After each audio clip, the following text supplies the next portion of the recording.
লালগোলার পদ্মা ভাঙনকে সামনে রেখে চারুকলা চিত্র প্রদর্শনীর আয়োজন লালগোলায়। Lalgola Jogendra Narayan junior high school প্রাঙ্গণে এই প্রদর্শনীর উদ্বোধন হয় সাত্ত্বিক সোল অফ আর্টের তত্ত্বাবধানে। আগামী 27শে জানুয়ারি পর্যন্ত চলবে চারুকলা প্রদর্শনী। প্রদর্শনীর উদ্বোধন করেন বিখ্যাত চিত্রশিল্পী পম্পা প্রধান। উপস্থিত ছিলেন প্রখ্যাত কার্টুনিস্ট জয়ন্ত বিশ্বাস। যে সমাজের একটা আনভেইলড দিক, মানে যে দিকটা অনেকেই জানে না, অনেকের কাছে অধরা অজানা, সেই জিনিসটাকে জনমানুষে পৌঁছে দেওয়া একটা সামাজিক বার্তা হিসেবে একটা ভাঙন দশাকে, একটা সময়কালকে সেই টাইম ওরিয়েন্টেড শিল্প দিয়ে মানুষকে টাচ করা।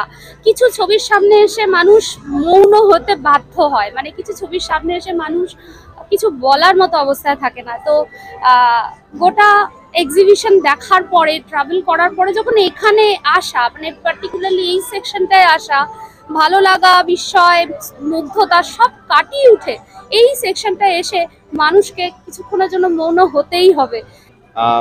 অন্য যে কোনো জায়গায় যাই, মানে গেস্ট হিসাবে, আর্টিস্ট হিসাবে, সেখানে জাস্ট ছবি দেখি, আনন্দ নিয়ে যাই, কিন্তু এখানে এসে মনে হচ্ছে যে একজন কার্টুনিস্ট হিসাবে আমারও একটা দায় বর্তায়, মানে যে এদের কথা, এই জীবনের কথা তুলে ধরাটা আমাদের একটা শিল্পীর দায়।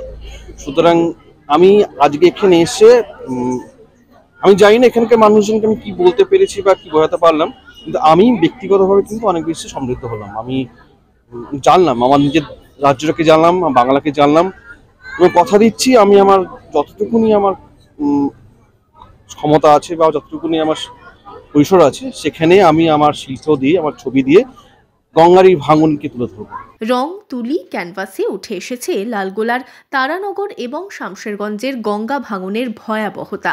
শতাধিক শিল্পী প্রদর্শনীতে অংশ নিয়েছেন। চারুকলা প্রদর্শনী ঘিরে আশাবাদী উদ্যোক্তা। কিছুদিন আগে এই পদ্মা ভাঙনে আমার ছাত্র আশিকুল, সে ডিআইবিতে সিভিক ভলেন্টিয়ার্স ছিল, কাজ করত।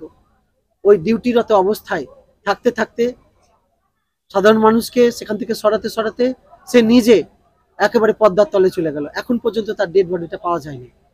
খুব যন্ত্রণার কষ্টের কারণ যেদিন মারা গেল তার কদিন আগে আমার বাড়ি থেকে গেছে। সেই সময় আমার বুকটা হু হু করে উঠলো। মনে হলো আমার যে কাজ, সেই কাজ দিয়েই মানুষকে একটু সচেতন করি, আমাদের দেশবাসীকে সচেতন করি, আমাদের শাসককে সচেতন করি, আমাদের এলাকাবাসীকে সচেতন করি, যেন এইরকম করে আর আশিকুল মরে না যায়। যারা পদ্মা তীরে বাস করছে প্রতিদিন, তারা দুঃস্বপ্ন নিয়ে বাঁচে, কারণ কালকে তাদের ঘর থাকবে কিনা তারা জানে না।